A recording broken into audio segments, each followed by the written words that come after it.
Ticket stubs and popcorn. I'm Peter. And I'm Frank. All right. Today's What are we doing today? Today's actor is Ben Affleck. Ben Affleck. Fantastic. Hey, Yes. before we get started, I got a question. Okay. As we often do. Oh, by the way, like and subscribe. Go to Instagram and Facebook. Movie car. Which one do you want? Think about that. And movie car that you want, but I'm going to make it a little bit more interesting. Movie car that I want. No Batmobiles. Okay, that's fine. All right? Yeah. No okay. Batmobiles. Gotcha. No problem. Okay. All right. All right? Yep. You good? Working on it. Yeah. All right. All right. Hang on. Before we start, before we get going into Ben Affleck, Yeah. I just have to say, Yeah. I am very touched. You might notice I'm wearing a Duke Kaboom t-shirt. Yeah, that's right. You went a little Duke Kaboom when we talked about Keanu. When we were doing the Keanu Reeves episode, I mentioned that one of my 3 favorite roles was the Duke Kaboom. Yeah. And I know what somewhere along in that episode I must have gushed at how much I really like this character. Yeah. It's a new one put in there, and I really enjoyed it, and I loved his performance. So somebody, one of our fans, an anonymous gift. Well, they reached out and said, "How do we get this to you?" So they're not completely. We're gonna let them stay anonymous. We'll do that. Yeah, and I just. But, I was so touched. Really, this really is, and almost brought me to tears. It really was, and still am. Still am very touched by this gift, and it's wonderful. I appreciate it so much. It means a lot to me. Thank you. All right. Now, of course, if you want to send us more stuff, that's fine too. Definitely. Or anybody else out there. You want to plug a band or your bar or whatever? Sure. We're kind of whorish that way. We'll good take point. it. If you want to help pay off the mortgage on the house, that's fine too. Yeah. So, all right, cool. Ben Affleck, go. Ben Affleck. All righty. He's been a consistent face both behind and in front of the camera for a little bit of time. Mm-hmm. The screenwriting as well as doing some directing. Yeah. But we're obviously talking about as an actor. So in front of the camera, he's got some good performances out there. Most definitely does. And sometimes, maybe he might be in a not so good movie, and other times big profile movies. So I'm gonna start with what it's my favorite. It's my favorite up to now. It's my favorite Ben Affleck performance. Chasing Amy. Okay. It's a Kevin Smith film, and it's a little movie with. I just want to say a lot of heart. It's very sweet. Yeah, it really is. It really is. I think it was one of those movies that sort of tapped on issues a little ahead of its time. Yeah. Not a lot of movies in the mid-90s were talking about issues like that. Yeah. Not a lot of. Yeah. So the Ben Affleck character, Holden McNeil.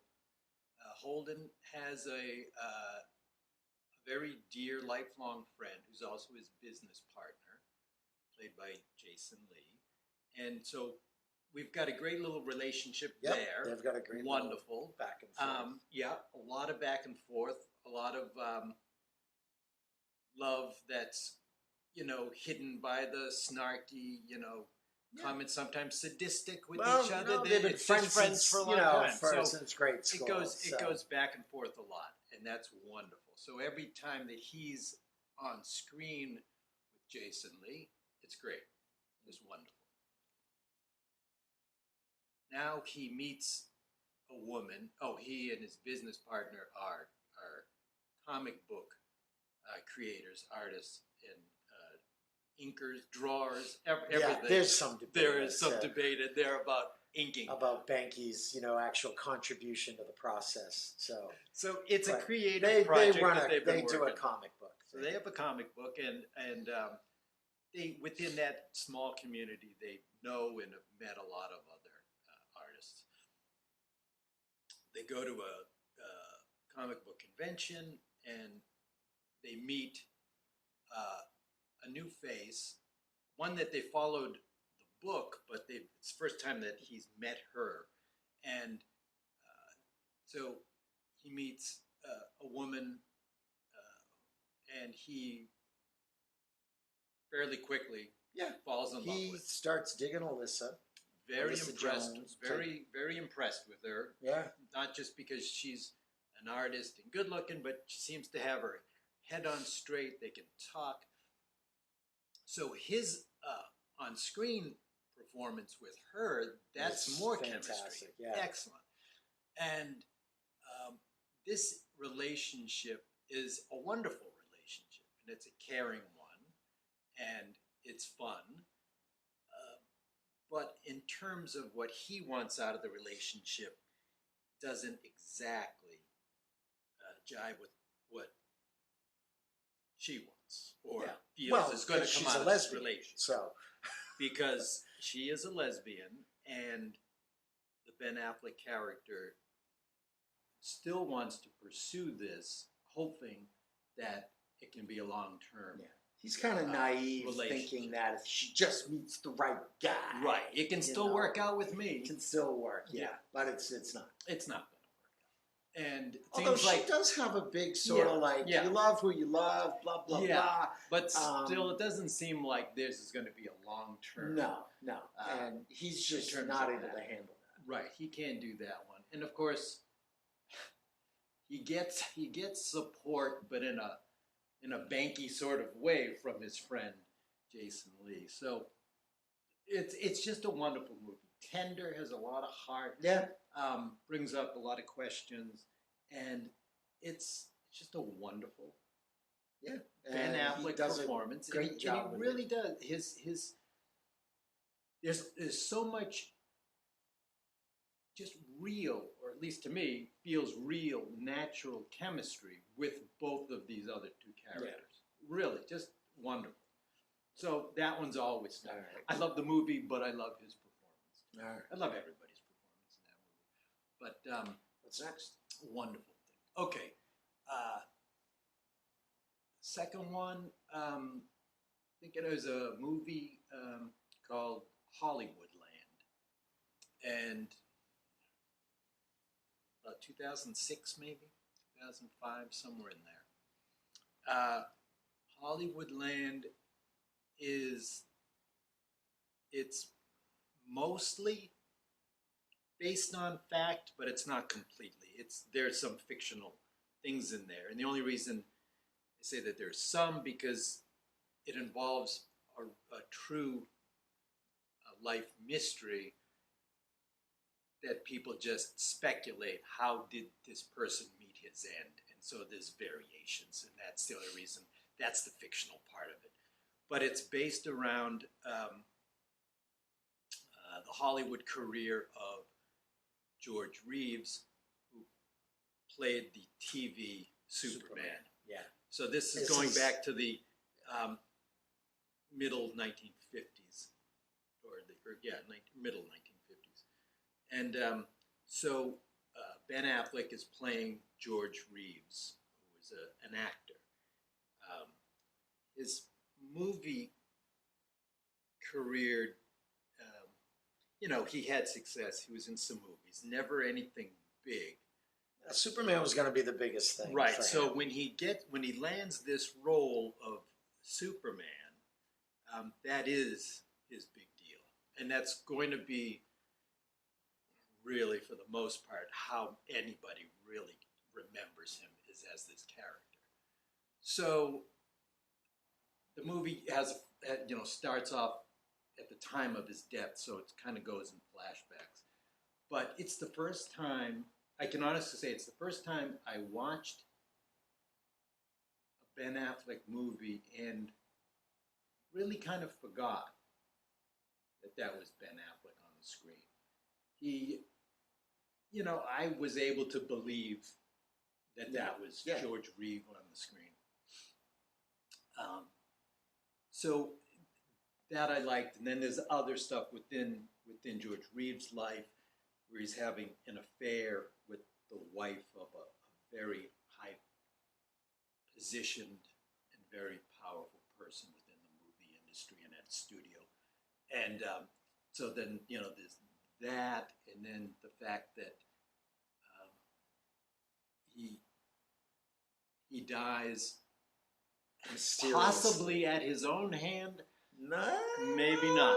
There's a gunshot to the head, and was not faster than that speeding bullet. He wasn't faster than the speeding bullet. So we don't know, and so even to today, we don't know. People speculate, and that's kind of what's going on in the movie too. And it has an investigator played by Adrian Brody, but. So he's not necessarily the star in this movie. Adrian Brody has a lot more screen time, but it's a Ben Affleck. It still is, right. I definitely. definitely would consider it a Ben Affleck movie, and just love that performance. Yeah. And you get this, you really feel what the character is feeling. He's got a stalled career, and he gets this chance play something which could become a regular thing, the Superman character, which he takes and enjoys for the time, but then realizes I'm getting typecast. Children see me a certain way, so I need to act a certain way. Yeah. He plays it, which seems to be his real character anyway, a very warm, charming person. But inside, he's very saddened by the fact that he realizes may not be going anywhere in the future with any other acting roles, because now people just look at him and see Superman. Yeah. And back then, things were a lot more limited than they are now. I think that there's less concern with like typecasting now. Right, and there's like chances now for. So many outlets, so many channels, so many ways. There's it's in one sense it's kind of tougher to get stuck in the typecast role, because people are willing to take more chances with more people. Then money and studios kind of dictated so much where it's not worth taking a chance. So people didn't take a chance. And so anyway, Hollywoodland. I think Ben Affleck really shows a nice range there, playing that part. So I always like that one too. To be honest, I haven't seen it in a while, so I should see that one again. But I like that one a lot. And third one is a movie which kind of brings him back home to his Boston roots, and that's The Town. And The Town is one of those bank heist, gangster, whatever you want to call it, movies, and it's a very good role. It's a weird love letter to Boston. Yeah, it is. It really is. Yeah, he loves. You could see it because he is the director in this one. You could see, he loves these chase scenes, which can't really open up into big chase scenes because they're these narrow back alleys sometimes. They're still wonderful chase scenes. It's not though like you just bring it up to 80 and then you get to the highway and you're going down to this and that one. It's not like that. I've driven in those streets. You got it, and it's easier to walk those streets than drive. Yeah, and it's so funny because watching that movie, and this would probably have ended up being like fourth on my list. Yeah. You watch that movie and you're just like, no, I don't know any bank robbers or anything like that. But like growing up around there, people who were like they all sound the way they're supposed to sound. Let me just say that right away. And usually like the accent sounds smart, like it might be over the top. It's not. This is one of the very few movies about Boston where they get the accent, they get it right. They really do. And all those people, like you were saying, who may or may not be doing something that they shouldn't be doing, most everybody else was smart enough not to ask questions. Yeah, So you're usually like... You just understood, well, there's something about him that you just don't need to know. Yeah. I mean, I know enough not to know too much. There's like a weird sort of 6 degrees kind of thing. It's not 6 degrees of Kevin Bacon. No. It's like, it's 6 degrees of that guy in Charlestown who did that thing. You usually, if you don't know a person, then you, at the most, know someone who knows someone who knows someone who knows someone. You're not that free, you know. So, and that movie really does pick up. It shows, how like clannish really these well, things and it's a can good become. story, and it's well directed. It moves. It moves well. It moves well. And Ben Affleck is very good in this movie. Jeremy Renner. But I'm going to say Jeremy Renner is probably the best in this movie. He's the loose cannon, and Ben Affleck is great at kind of playing like, how do I want to say this?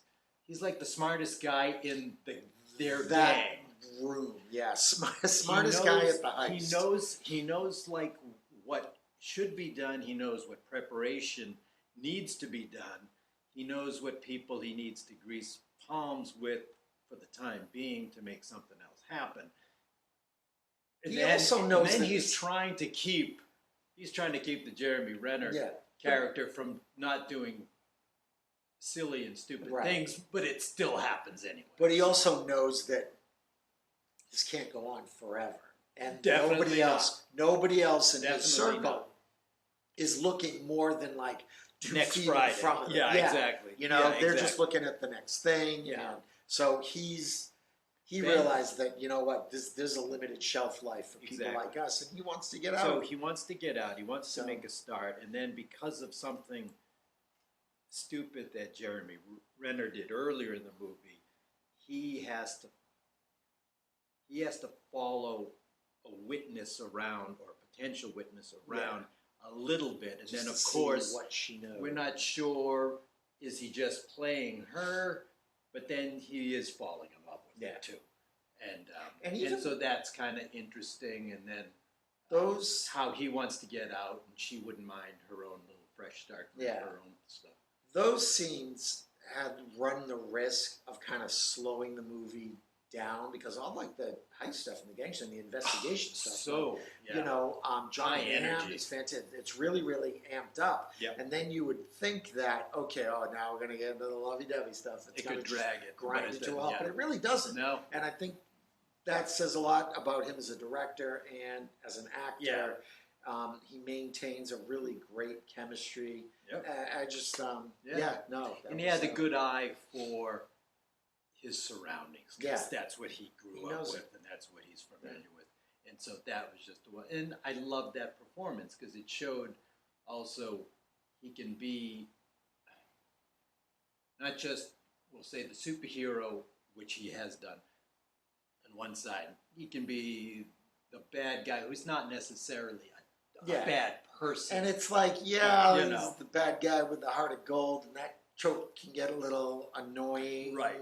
But in general, but this does it pretty well. Right, it does it well. He kind of knows that because of his father's example, he has to go to prison to visit his father, and we'll just give you a little there.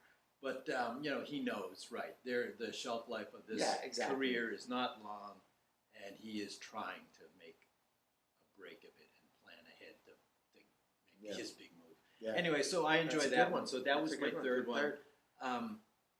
That's what I got for Ben Affleck. Before I get going, just like and subscribe, little reminder there. And go to Instagram and Facebook and all that stuff. So my 3, I'm going to actually... Thank you again. Yeah. So I'm going to... we're going to sort of piggyback or duplicate on Hollywoodland. Yep. Fantastic. One of my favorite scenes in that movie that I think just sort of encapsulates the whole, what George Reeves was feeling. I think like he's like at a function or as Superman, he's like at a birthday party or something. And he has to break through a fence. And he is just, you see him at one point and he's just world weary. He's just leaning up against the wall, just smoking a cigarette. And he's just like, oh, this sucks. How did this become my life? Yeah, exactly. Is this going to define me? This is just, I'm wearing this padded suit. This is it. Damn it. I'd rather just drive for Uber at this point. He is just not feeling it. And you just feel that. And he just wears that like he's wearing that suit, that frustration and that, how do I dig myself out of this? It was a good gig. Is it possible? Yeah. Can I do it? You would think it's a good gig. It's regular work. It's super popular, blah, blah, blah. But then it's like, hey, all right, everybody just sees me as Superman. I can't go be a leading man because it's like, oh, it's Superman, So it's, you can... You almost feel I choose Superman. Well, I was also in From Here to Eternity. I was in Gone with the Wind. Yeah, you're Superman. Yeah, that's fine. You're Superman. Okay. Right? I'm going to call you Superman. I guess. Yeah, you did a lot of good stuff. But I'm going to call you Superman. So, so that, that's a really good one. Another one I'm going to pick up is a movie that's typically trashed every time. Usually, you would think that the end of this title was, not that, but it's Jersey Girl. Not that. Okay. But Jersey Girl, and I know a lot of people just went, crappity. But it is his role, and you can argue back and forth about the quality of that movie. But I just think that him playing a dad, trying to keep the dad thing together, is just. I don't know. I just love him in that because it's a great dad movie. Kevin Smith gets a lot of crap for that movie, which I think is super unfair. It's just a sweet little movie, and I think that Ben Affleck, you see him as just a kind, caring, dad, just trying to juggle all the things. We've seen movies and we've mentioned them. We've given them as our pick sometimes, where the movie for whatever reason may not work, or the movie in some cases could be just flat out not good at all. But we can still see and appreciate a good acting. But you know what, though? I am maintaining, and I'm not saying that this movie is that. This movie. No, I'm not saying that this one isn't one of those. I'm just saying we've picked some before that we'll go, don't go see this movie. But this is a great performance anyway. But this isn't that. Yeah. This is, I genuinely like this movie. I watched this movie, and at the end of it, I'm just like, what are people talking about? This is a perfectly... Where's all the hate coming from? Right, this is a perfectly sweet little movie. I don't really know what happened there. But that would be my second one. Very good. Jersey Girl. And my last one would be Shakespeare in Love. Because it's almost the absolute opposite of Hollywoodland, where you just like, you don't see Ben Affleck in that at all. You're seeing George Reeves. That's all you're seeing. He's there. But Shakespeare in Love, and when it came out and what it was, he was at the height of his Ben Affleckness, and he comes out, and you see him, he's just like, what is the play and what is my part? He's got a great little and heavy role. And he just gets to play it big, and I'm a big star, and you all want to see me, and that was kind of Ben Affleck at the time. He was just, he was popular, he was in the press, and he was doing a lot of stuff. You saw him a lot, and I burst out laughing so hard when I saw him come out in Shakespeare in Love. He's just like, here I am, everybody, let's play.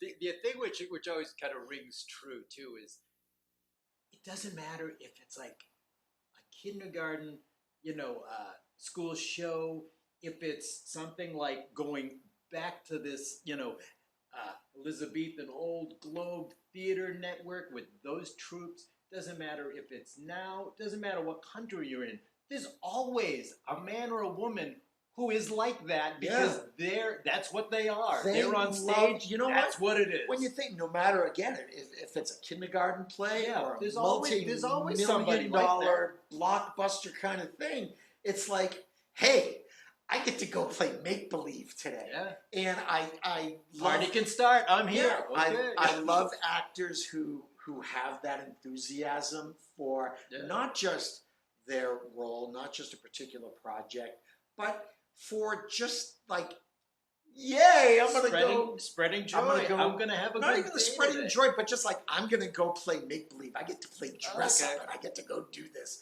And I think that's absolutely fantastic. And anybody who can, you know, love their job and go do that in whatever profession, I applaud that so much. But I love that in Shakespeare in Love. He's just so, here I am, everyone, and this is what we're doing. Give me a script. And it was just, I just love that about him in that. It's just so much fun. So yeah, those are my... he's got a great little role of that one, for sure. My three Ben Affleck. So before I forget, let's recap yours. Before I forget. Hollywoodland and The Town and Chasing Amy. That I remember. Very good. All right. And you had, Lord help me, see if I can remember. You had Jersey Girl. Yeah. You had, which we just did, Shakespeare in Love, we just talked about, and we overlapped with one, and that was Hollywoodland. Yeah. So I was paying attention. I think it's interesting. We both picked like Kevin Smith movies. So yeah, you're right. I think they play. You know, they play well together. So Kevin Smith, and you know, I rewatched Dogma, and I was just like, yeah, he's pretty fun in this too. He usually has the opportunity to probably, if he wanted to be in any Kevin Smith movie. So sometimes his roles are smaller because he's probably very busy at the point. And let's not forget, he was the bomb in Phantom. So Affleck was the bomb in Phantoms. Anyway, so hey, I asked you a question about car. Movie car that you want. Okay, let me just, you already know this, but I'll just preface this by saying, I am not a car person. So when I was growing up, there were a lot of times when adolescent boys were like just really into cars and could tell you makes and models, something good, and I was just not one of those guys. That's what makes this like me fun. You know, a car, even now, it's just something hopefully reliable that can get me from point A to point B. I'm gonna mention a movie. Because my favorite car is from this one particular movie. As soon as I say the movie, everybody's going to go, oh, I know, but it's not that one. Okay. Name the movie. Goldfinger. Oh, that one. Right. It's not the Aston Martin DB5. Everybody, which is a great car. That's what everybody's fixated on that one. And possibly you should be. Who knows? My favorite car is from Goldfinger, but it's this Rolls Royce that Oddjob drives Goldfinger around in. It's this huge. I actually had to look it up because I knew it was a Rolls Royce. I couldn't tell you what kind it is because I'm not that kind of a guy. 1937, because everybody would ask me, oh, what's your favorite car? And I would say, I couldn't tell you, but I know it's in a movie, and then I would have to try it. So one time I looked it up, and I've just tried to remember what it is. 1937, Rolls-Royce Phantom 3. And it's this beautiful yellow, and it's just a great car. Look at it. It's when they're at the golf course, when he, like, stumbles onto Goldfinger, and he just plays a round of golf with them. That's the car that Oddjob is driving there, and it's wonderful, just a great car. But it's not the one everybody thinks of from the movie. But that's what I got. What's your favorite non-Batmobile car? Non-Batmobile car. I'll be honest. I don't. You probably had 5 choices, but they were all Batmobile. But you were the one who posed this question. Yes, because I'm a very stupid man. So no argument. I'm like not even Corky's argument. Corky's asleep. Corky, come on, man. We're not paying you to. Oh, actually, we're not paying him to do it either. But he's not wearing the gimp costume anymore. So he was very grateful that we made it because it gets hot. So and he chafes.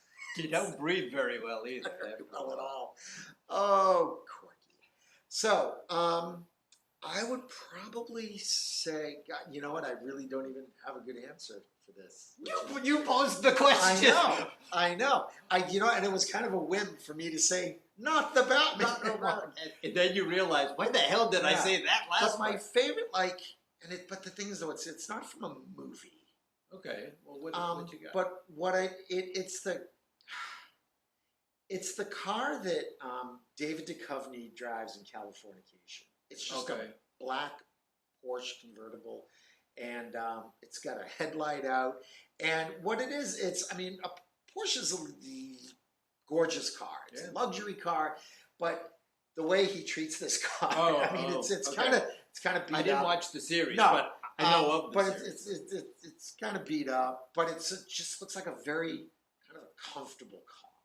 And that's just what you want. It's just like a comfortable, like a nice leather glove kind of car. And that just is just a comfortable car.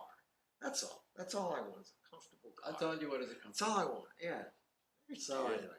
Yeah, so that's my not maybe a movie car, but an entertainment TV show related, a recorded media kind of. Anyway, let's do the bucket. Who do we got next? I don't know.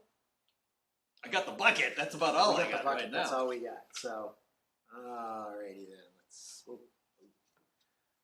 Oh, good. That'll be fun. That'll be good. They're all fun. We took Ethan Hawke out of the thing, and they're all fun. Stop again. Come on. His mother's still very upset about it. I know. But if Corky didn't just keep wearing his Ethan Hawke t-shirt, come on. Okay, I'm excited. This is good. This is good. I did notice when we went. What did we go? 2 shows in a row, maybe, that we didn't reference Pulp Fiction, but then you had to get the GIMP mentioned in there. So now we're like, I guess, back to 0 now. Yeah. Okay.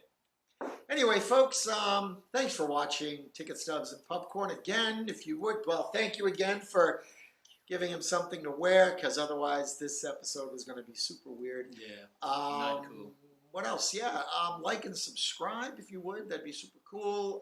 Look for us on Instagram and the other one, the Zuckerberg's thing. Facebook. That's what it is. So, I guess that's it. So we'll see you next time. Take care.